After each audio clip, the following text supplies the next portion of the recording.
the director at Benchmark. He came down from Texas. He was an intern at F&M before he started as the director at Benchmark. So what's going on, man? How you doing today? How you living? I'm doing good, yeah. Doing good. Excited to be on here. I know that it's a 3-question format. I don't know when those questions are coming, but I'm intrigued. I'm appreciative for the opportunity. And, yeah, doing good. All right. So what brought you down from Texas, though? Like, that's so far. That's not really, like, PA is a little whole different culture shock. Yeah, so I came up here to PA, to Lancaster. The reason for that was for college. I wanted to go to school in the Northeast, so me and my grandparents, we took a trip, probably like 9th, 10th grade, went to Philadelphia, New York City, Boston, all those places, and that's what I thought the Northeast was like. I was like, this is super cool. I like the seasons, all that stuff. And then from there, I went and I started applying to schools in the Northeast, and then my dad found this list of colleges that are 100% need met. So in terms of financial aid, whatever you can't cover, they'll cover. And eventually you have to pay it back. But I went and made my college list based off of that. My first school was supposed to be in New York, in Clinton, New York, a place called Hamilton College, but I didn't get in. And then my second choice was actually F&M. I'd never been there before. I'd never been to Lancaster. I'd never seen an Amish person, nothing like that. So I went and I got in. I visited May, so the May before I was going to start school. But yeah, so it was cool. I went, I think I had some sort of perception, kind of driving into Lancaster, like downtown. I felt like I was like, this is kind of like where they filmed like Rocky, like all the houses are really close to each other. This is what it's like. This is super cool. It's like cold outside and it's in May. This is awesome. But yeah, so that's kind of what got me up here, in terms of like coming to Lancaster. Coming to Lancaster. I mean, yeah, that's so what was it like transitioning from living in Texas your whole life to coming somewhere where it's like a little colder, you know, it's a whole different demographic of people. Yeah. It's a whole different world. Politically, it's probably a whole different world. It's probably just a whole different culture. So what was it like transitioning, like your first, so what year did you come up? So I came up here in 2019. 2019? Yeah. So the fall. Before COVID then. Mm-hmm. So what was that like too then? Yeah. So in terms of the culture shock and kind of the difference, it wasn't actually too bad. The biggest thing that was a shock for me in terms of kind of interacting with like my peers and everything was just like places we'd go to. Like I'd never been to a Wegmans before or a Giant or anything like that. I used to go to Kroger. If I wanted to get a burger, I'd go to Whataburger. Places like that just aren't up here. So that was hard to kind of learn the lingo and everything like that. We're like, oh my God, have you ever been to a Wawa? And I'm like, I've never been to a Wawa in my life. And they're like, it's a gas station. It has really, really good food. I promise. And you're like, gas station doesn't have good food in Texas, like except for Buc-ee's. But yeah, so that was a shock. And then in terms of like how I interact with people, I think it was honestly just kind of this duel between me and other people of like me being from Texas, they're expecting me to have like an accent, having to like Southern charm, being a gentleman, keeping the door open, all that type of stuff, which is kind of how I was raised and everything. But they're expecting it like for me to talk, for me to talk like this and everything to be good. But that's not how I talk. And then from their end, from my end, for them, my perception of them was just like, they're from the Northeast. They're going to be really direct. Like when I talk, like when I would go and like kind of get into the Philadelphia airport, I would have to like almost like have this like mindset in my head of like, I need to have all my shit together. I need to be prepared. They're going to be really direct with me. They're going to be like, sir, can I see your ticket? And I'm going to have to like, bam, here you go. So there was kind of this perception culture war, more so than an actual cultural war. But then to your second question, in terms of COVID, yeah, it was a difficult time. It was actually kind of nice for me because kind of going from Texas all the way up here, I kind of got an extended stay in the middle of my like college experience. For my first semester, my freshman year, I really didn't like being up here. I didn't like being away from my family. It was really confusing for me. All my friends, anyone that I knew, was all in Texas. No one was even close to Pennsylvania. I think the closest relative that lived like anywhere near here would have been like Tennessee area. But then they moved down to Texas and stuff. But yeah, so that's kind of was a difficult thing for me. But for during COVID, I mean, online learning, it wasn't something that I enjoyed. But it was nice to kind of have this break in time where I could come back home for a little bit and not have to deal with that homesickness for a long time. But yeah. So how was it then? How did that affect your mental health? Because as you know, like today we're talking about mental health, and I'm pretty sure during COVID it was a hard time for a lot of people. Where you're stuck confined in a room. Yeah. You ain't got nothing but yourself and your thoughts. So how did that affect everything? Being away from your family, being confined to like one area. Yeah. So I guess a little context for that as well. Just for me and my story and my experience is so right around that time when I was kind of coming home from COVID and everything like that, my parents were actually getting a divorce. So my dad had struggled with mental health issues for a long time, just anxiety, depression, and he has autism spectrum disorder, which used to be called Asperger's, but then transitioned to autism spectrum disorder. But yeah, so they were struggling a little bit in their marriage for probably 2 to 3 years. The main reason for that is my dad was kind of in and out of mental health hospitals. He just couldn't get his medication right. So the prescription he was taking, they stopped making it because it was too addictive. So then he was taking this pill for 30 years, and then he had to go and he had to find a combination of drugs that would work for him. So then because of that, there were a ton of side effects to it, and he's basically in and out trying to find the right combinations. And that was all throughout my senior year of high school. He actually quit his job. He was a teacher. He quit his job for the whole year and everything. But yeah, so that was kind of going in, and then kind of summer going into college, things started to work out better.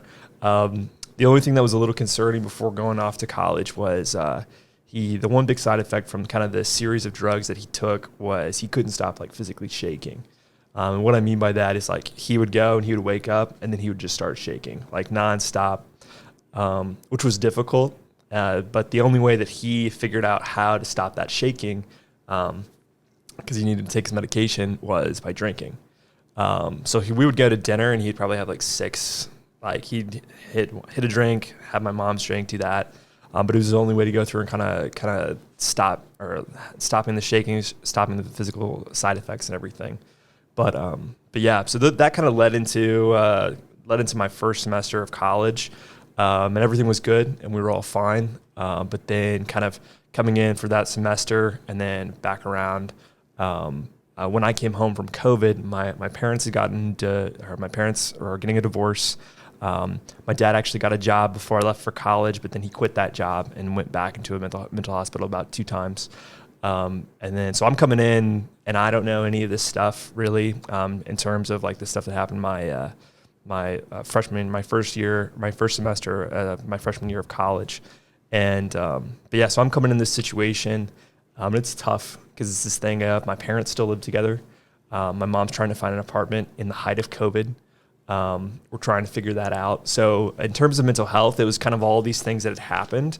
And then we got at this point where my mom did move.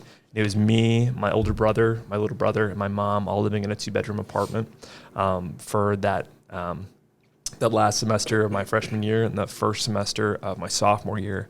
It was just kind of this thing of like, okay, all this shit just happened. Now let's all bundle up together and let's think about it. Yeah. So in terms of mental health, it was difficult. There was a lot going through my head, especially just in terms of like what my role was in all of it. Most of it I didn't know kind of what happened, but then other parts of it was just kind of this thing of like my parents were like the best. I viewed them as like having such a great relationship. But then it was kind of this thing of now they don't. And now my family's kind of scattered a little bit. Everyone's kind of on their own terms.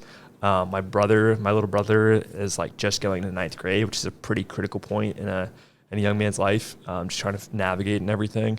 So it was kind of this thing of like, it sucked. It really did. My mental health was really poor. I would try to find ways to like go through and do that. I stopped working out.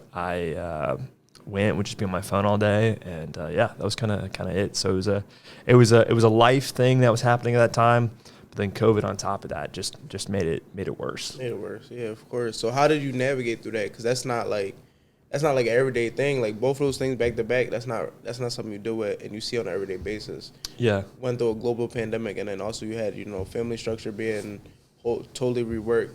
So how did you navigate through that?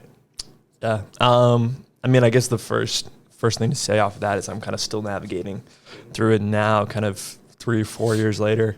For me, the first thing was kind of going through and kind of, well, I mean, the right there was just trying to navigate what are our relationships were going to look like. So for 3 to 4 months after my parents got divorced, my dad had very minimal like communication with us, like me and my siblings. He didn't want to talk to us. He felt that we had gone through and kind of like pushed my mom to kind of or like go through and divorce him. That we were on her side, not on his side, but we weren't on anyone's side. But yeah, so that was kind of the first step, is kind of regaining. Okay, what are my relationships with all these people? Because it was easy when we were all a family together, because we would just all be in one room. It'd be like, okay, it's Dad, that's what I talk to him about. It's my mom, so what I talk to her about. All this stuff. This is how we this is the dynamics. But now it's this thing of like, oh, okay, like now I have individual relationships with these people. And now I have to either build some up or modify what they look like. So that was kind of the first thing. And then kind of after that, the biggest thing is just kind of for me continuing to navigate what those relationships look like. So I live in Pennsylvania, obviously, and all the rest of my family still lives in Texas, and they had the intent to kind of still live in Texas. So now it's kind of going as I navigate what those relationships look like.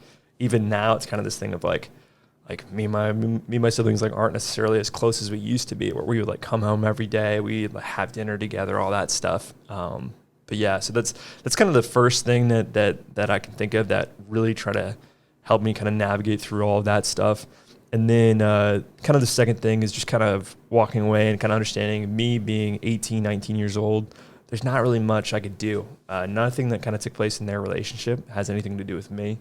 Kind of separating myself, identifying what was my fault, what wasn't my fault, and kind of realizing that for them, that's their relationship, that's their thing. But for me, I'm just their kid. That's it. I have no say in it. And then kind of taking lessons learned from that. So yes, I've gone through and my parents aren't together. They still aren't together. They have a better relationship than they did before, currently. But it's kind of this thing of like, okay, I saw how it panned out for them. I saw what happened for my dad, for my mom, and what are kind of things that I don't want to carry into my life and carry into my marriage, my relationship, as I kind of like move forward as a person. But yeah. So that's the thing is like, as a man, I feel like you're a little more self-aware of your mental health than a lot of the average man is. So how is that? Where did that come from? Did that stem from like a childhood thing of like, you know, like your parents telling you it's okay to have certain emotions? Because I know a lot of men deal with that at a young age. They're told, you know, men don't cry, men don't show these weak emotions. They just, you know, we figure it out and go through and be strong. So you seem like very self-aware about your mental state. Like where is that? Where did that stem from? That's a great question. So what I'll say is first is I would say I have pretty good emotional intelligence and, like you said, self-awareness. So for me and my family, I think it kind of stemmed mainly from my siblings. From my parents' perspective, I mean, my dad was a little bit the classic, like, are you hurt or are you injured? I remember him, I went and I got a concussion in 9th grade, and he was like, the biggest thing he told me was like, don't cry at all. But I was like, I have no idea where the fuck I'm at. I don't know what I'm doing or anything like that. But yeah, so that was kind of the case. And then for my mom, it was really this thing of she wanted to put on this perception of everything's okay, everything's fine, I'm good. Something traumatic had happened in her life, and she puts on a brave face to kind of keep going. And I mean, at first it was like, oh, like why don't you show your emotions, Mom? But she's really kind of doing it for her kids to kind of show like, hey, everything's good, everything's fine, we can get through this. But a lot of kind of that emotional intelligence and self-awareness kind of came from my siblings. Just us being able to kind of have an outlet to kind of talk about things, talk through things, what's going on. And then just kind of being able to be around people and help with that. So just having a space to go through and kind of talk about those things. The one caveat that I will say for it is me and my siblings were very emotionally aware and self-aware. Doesn't mean that we're necessarily, we have all of our shit together. So with that is like, you can be very self-aware and very understanding where you stand and all this stuff. But it's kind of this thing of like, are you going to do something about it? Yes or no? And are you going to do the right thing? And I think that for me, although being self-aware is great, I think it's taken me up until probably this past year or past year and a half to kind of realize like there's a difference between self-awareness and actually having discipline and action to kind of doing the right thing towards what you're aware of. But yeah. Yeah, so I feel like a lot of people struggle with that. So a lot of people are aware of the situational emotions that they have. So they may get angry, but they don't know how to control it. So it just becomes, you're angry, but then that bubbles over into something else, and then it becomes a decision that you may end up regretting in the long run. So to have that self-awareness is key. That's probably a big part about being aware of your mental health in general, regardless of gender, like being aware of those emotions that's going on through your head. So that kudos to you for having that, because a lot of people don't have that. I didn't have that until I was probably like 22. So yeah, so that's a great thing to have. And I would say, you talked about anger. I would say for self-awareness, the biggest thing is kind of never being satisfied. I mean, us as human beings, kind of living the human experience, we're very complex people. So like for me, like I used to think that I like mastered this thing of like, oh, like when I get frustrated, I'm able to let it go really easily, and I'm either in like a normal calm state or I'm frustrated, but I can let that go. But really for me, I mean, what was it? Last week, I walked away from a therapy session. I went and I was talking through some stuff, and I kind of realized like, oh, like anger for me is like a cover emotion. It's a cover emotion for a lot of people, where it's like a secondary, like, oh, I'm really embarrassed about the situation, and that makes me angry. But yeah, so I think one thing with that is like, even though, yes, I'm self-aware in some senses, it's this thing of like, even last week I went and I'm still like kind of on a step of like, oh, like anger is a cover emotion for me. There's way more going on there. And kind of this understanding that like you should, if you're to be emotionally self-aware, there's never this like moment where you just graduate this self-awareness program and you're all good to go, and then you can just rock it out for the next 60 years. It's this thing of like, you have to constantly be pushing yourself to ask, why am I feeling this way? What's going on? And all that type of stuff.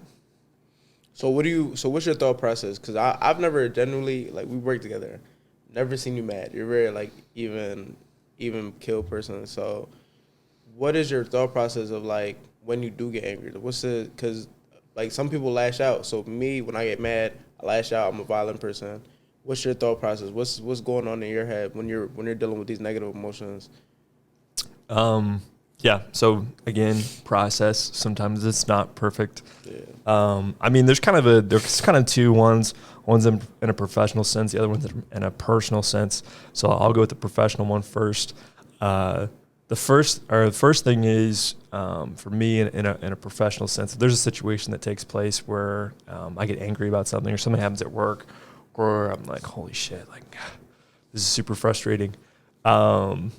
I think for me, the first thing is I have to collect my thoughts immediately. And that process of collecting your thoughts. So in my position, being a director at Benchmark, I don't want, for example, like you in the room or anyone else that's like on a mentor level or anything like that to kind of be there while I'm collecting my thoughts. Because then it's kind of this thing of like, I'm trying to figure out what I want to do or how I want to approach the situation or what the best thing to do is. But I don't want it to be this thing of like, I'm in there and I'm like, I'm saying super rational stuff, this, that, all that. And it's like, what's going on? So I think kind of going through collecting my thoughts, and then in a professional sense, it's pretty easy. It's kind of this thing of, it's kind of two questions. One, is there anything personal that I'm bringing into this decision? For example, it could be this thing of like, is there anything that my ego is telling me that I need to bring in, or I want this done, or this person did this and it doesn't sit right with me, blah, blah, blah. And then the next step is, what's the best for the organization? Because this thing is, in terms of anger in the workplace in a professional sense, everything's very black and white. It's not necessarily this like emotional gray space. It's very much what is the best for the organization, all that stuff. To answer your question though, on a personal sense, how I kind of walk through that is, I first ask myself, what am I feeling right now? Obviously you have the feelings wheel, everything that's going on with that. Frustrated is different than angry. Pissed off is different than just being like a little peeved, whatever you want to say. There's kind of a scale on that, and different words mean different things. So just kind of asking yourself, first of all, what are you feeling? The second thing is, where's your thinking messed up? So like I said before, it could be the case where, let's say in a hypothetical situation, someone does something that makes me really mad. And I'm thinking to myself, okay, is where's my thinking flawed? And in that sense, it'd be like, okay, for me, I really want them to see me this way, and I really want to get all the credit for this, or I want this to boost my self-esteem, and that's why I'm upset. So then if there's a situation where my thinking is flawed, I just need to pull that out and kind of handle that. And what I mean by handle it is it's kind of this thing of just understanding that type of thing is not wrong, or that type of thinking is wrong, and it's something that I shouldn't have in this as I process this emotion. And then the second thing is, what am I going to do about it? So what's kind of the next step? So it's the identifying emotion. After that, where's your thinking flawed? All those types of ego, pride, those types of things coming into play. And the last thing being, what's your next step? What's your next action? And it could be as simple as, I'm going to go and I'm going to give myself more time to think about this. I'm going to go for a walk to kind of air out. I'm going to talk to someone about this to kind of vent. And then that last little bit is, or it could be the thing of you going through it and you talking to that individual, you apologizing for something, you making a decision on something.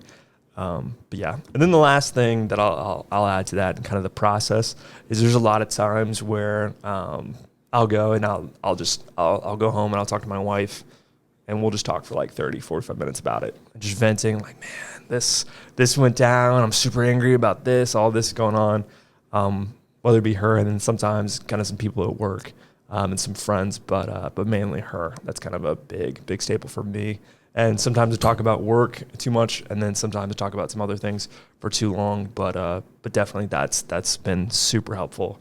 And yeah, having that immediate support system is definitely helpful. You know, you can go home and y'all can get it off your chest and then go about your day. So I know, like you said, you're the director at Benchmark, as stated before, but you know, you worked your way through all the way from being an intern all the way up to where you're at now. So we don't deal with the quote-unquote like regular kid on a regular basis. We deal with kids that have very traumatic things that go on in their life, and they unload some very traumatic issues that they've went through and situations they've been in. So where does that put you mentally? Because I know for me, it's like I'm a person that I want to help everybody.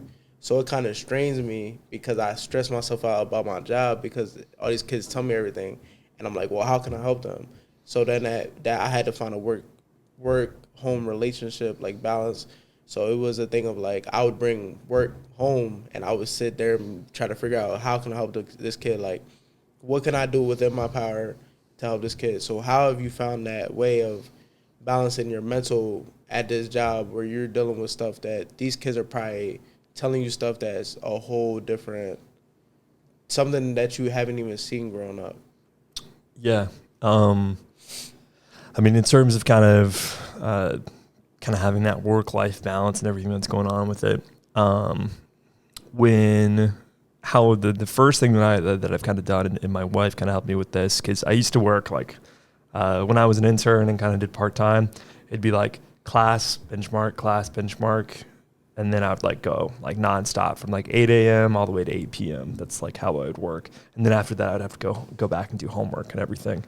But the big thing for me is kind of asking myself this question of, okay, this is something that I love to do. I'd like to work in this capacity, this field. I like to work with these students. So the first thing, if I'm going to have the most impact, that means I'm going to have a lot of longevity. And that you can kind of make that metaphor in terms of kind of working out and any athletic performance of like, if you're going to have longevity, you need to take care of yourself. You need to have rest. You need to get sleep. You make sure you're eating the right stuff, all that stuff. But yeah, so for me, the biggest thing is when I'm at work, I'm at work. That's all that, like, I'm dialed in. I'm going as quick as I can. I'm trying to get through everything I can. I'm working as efficiently as I can. There's no kind of, I'm always trying to stay busy.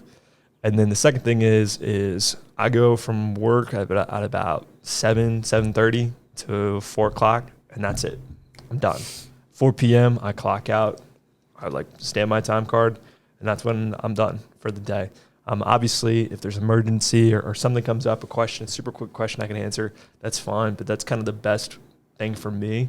It doesn't have to be every day. It's not every day, but just kind of having that consistent thing of, I know that when I'm here, I'm fully present, fully intentional, but then when I leave, that's it. I'm done. I've done my due diligence. I can go through and I can take a break from that. So that kind of helps me go through and have this like separation between, all these things going on and kind of recognize that I'm my own individual. I have my own life to live, all that stuff. And then, and the second thing is kind of with the stories that we hear from our students, just talking about it. Although it didn't happen to me, it's still a story that I heard and still a student that I know. I remember I went and, not to bring it up again, but I went in one whole, like, I did like a therapy session, the whole thing. I didn't talk about myself one time. Talked about one of our students, Ron, who I knew for a little bit in our suspension alternative program. But he went and he passed away and everything. But yeah, that's all I talked about. I talked about I knew him here. We were going to get him a job here, and this is what's going on, and I don't know how to think about this and process that. But it's just this thing of getting it out, not letting it build up, kind of talking through it and everything. And then the last thing is trying to find a way that's productive, but for those stories and these things that you hear to kind of fuel the fire.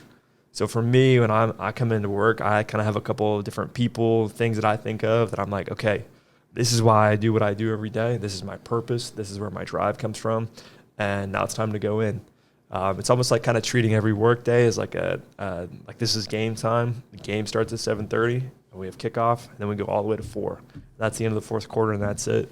But that's been a helpful way of just kind of going through. And even though I hear all these things, I'm going to come in and I'm going to take it and I'm going to do what I can do. Because that's all you really can at the end of the day. You can't control what people are doing outside of work, what people are doing in their lives and everything like that. You can only control what you do. So. Yeah. So you keep talking about your wife, and that seems to be like a big part of your life up here, because that seems to be like your family up here is you and your wife, and obviously your dog. So can't forget about the dog. Yeah. But how? So what's the emotional health between you and your wife? Like, what's that look like? What's the dynamic there? Yeah. So a little bit of context. Me and my wife, we were best friends for about 3 years, actually a little longer than 3 years in college. And we started dating our going into the summer before our last semester of college. And, but yeah, so there's a long foundation of friendship there. One of my best friends kind of knows everything about me. But yeah, so kind of you asked about the emotional health. Emotional health between me and her, it's kind of this thing of it's that best friend mentality of we can talk about anything and everything, how we're feeling about something, if we need to vent about something. But it's really nice because there's this huge foundation where there's not this thing of context or like, oh, you don't know who that is, let me tell you. But we can just kind of go and talk with each other and everything. But it's really nice because, I mean, for me and my wife, it's this dynamic of, yes, we can go through and we can vent and everything. But I appreciate it because she kind of sometimes will pull me back to reality. She'll challenge me on things. I'll try to challenge her on some things, but normally she's right about everything. And I'm not just saying that. She's saying really, that because she's going to see this? No. I'm saying that because she's normally right about everything. There have been decisions that I've almost made it at my job, and she said, don't do that, do this, and that's been the right decision. She's extremely smart and absolutely amazing. But it's this dynamic of, yes, we're best friends and we kind of know everything that's going on, how we feel about different things, but it's this thing of we are constant support systems. If she needs something, I try to go through and I try to make sure that that's happened and everything like that, and kind of vice versa. And just having that dynamic of going through and being a good balance between each other and kind of supporting each other in every way we can. But the biggest thing for us, and in my opinion, is the fact that anything that we're doing, we're trying to have a good time. That doesn't mean we're getting lit or anything like that. But like if we're there at a DMV sitting there, and we got to be there for 2 hours. We're gonna make some jokes. It's gonna be fun. We're gonna tell some good stories, all that. But yeah. So how does that? So the thing is that people have a choice in life when they choose a relationship. Mm-hmm. Choose a good girl, you choose a bad girl. You choose what's right for you, what's wrong for you. So how do you think that could have affected you if you would have maybe? Because I don't know what it was like life at F&M. I don't know what the demographic was, male female ratio. But what if you'd have chose, someone that wasn't as supportive as her? How do you think that could have affected your mental health? I think for me, it that's a good question. I think in terms of choosing someone that wasn't as supportive, I think it would have been difficult. I think if I were to, if in like the kind of the good person, bad person scenario, I think a bad person for me would have been someone that would have been like kind of complacent with like my bullshit and been like, oh, everything's great. And then like kind of allowing me to feed my ego, feed my pride, put on this perception of everything's good, I'm Superman. And that would have been bad because that would have been this thing of I needed to keep that up and try to act like everything's good and kind of get away with some things that I'm doing and like kind of get away with the whole like I'm right in everything that I do, blah, blah, blah, blah. But that's not good. That's not good at all. It's not good to kind of be trapped in an echo chamber, especially when it's just you there. Because then you're not challenged, you don't grow discipline at all. You just kind of do whatever the hell you want to, and that's what life is. So that I think that not saying that would have been how that panned out exactly, but I think that probably would have been the direction that it landed. Yeah. So, I mean, you really dropped some very key points about mental health. Because like I said, that's why I chose you, because I know you're very emotionally intelligent about everything going on in your life. And I know you're a little more open about it. So what if you had to speak to someone, because matter of fact, not even someone, if you had to speak to yourself, 14, 13, those age where you're going through a lot of things emotionally, you're transitioning to high school, that's a whole different ball game. Mm-hmm. If you had to speak to yourself and speak to yourself about your mental health, and then if you had to speak to yourself again when you were 19 and 20 going through COVID and going through that rough patch with your family, what are some things that you would have said to yourself or given yourself to make sure that you're mentally stable, you're mentally able to get through those things? Yeah. So kind of looking back on 13, 14, going into high school and everything, I think kind of the things I would have told myself would have been, I think for 13, 14 and kind of 19, 20, they're very similar things. The first thing is I would kind of tell myself, hey, you don't have to keep this perception up. Whatever you're trying to do, you don't have to do it. It's okay. I know for me, kind of growing up, it was this thing of my family peers, teachers, coaches, people like that. They're like, hey, man, you're going to go do these great things, blah, blah, blah, blah, which are very kind things to say. But then in my head, I was like, okay, I have to be on it all the time. I have to have everything together. I have to make sure that I look like everything's effortless. I have to be a great leader. I got to do this. I got to be a great relationship, all this stuff. And I would just I put all this into a pressure cooker, and eventually it's kind of this thing of it had to break out at some point. So this thing of, I would tell myself, all these perceptions that you have in your head of what you got to keep up for other people, don't worry about it. Just leave it down. You're totally good. You're going to find people that care for you for who you are. Whether that be people in your corner, support systems, friends, relationships, that's totally fine.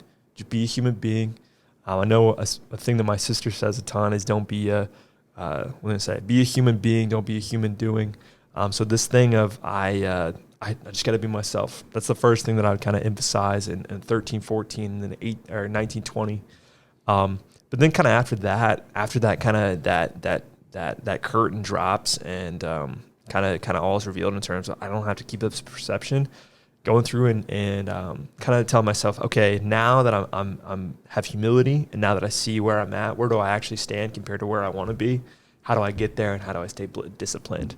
Because for me, I was trying to put on this front of like I'm super smart, I got straight A's, I'm captain of this team, doing this, all that stuff. I'm in National Honor Society, I'm doing this, I'm in student council. But the thing is, if you keep trying to put a front and keep on acting like you're something that you're not, you can never work on who you actually are.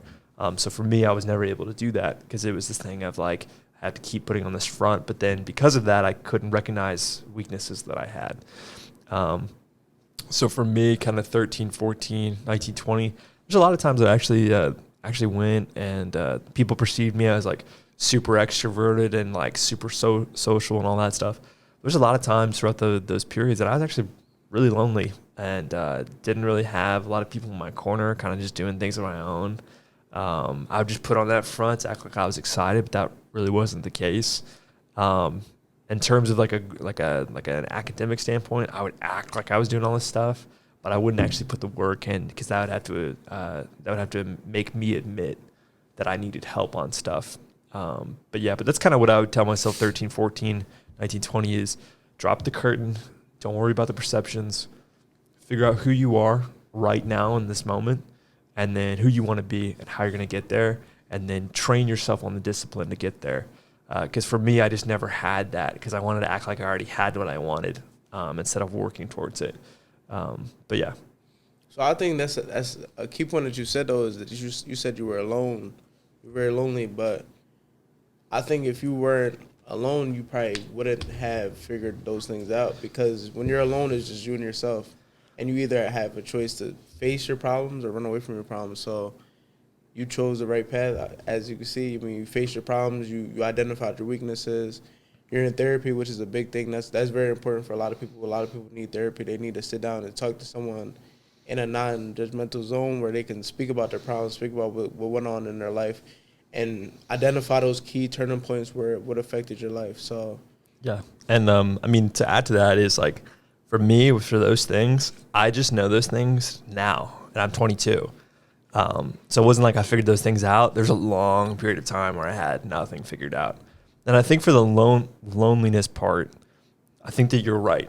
Me trying to be in a space where I have to go figure that out and all those things, I think that was correct. And I think that is kind of relevant to this kind of past year and a half where I was in kind of that place of just like kind of being able to go through, not have to be in the middle of all this like perception keeping and everything.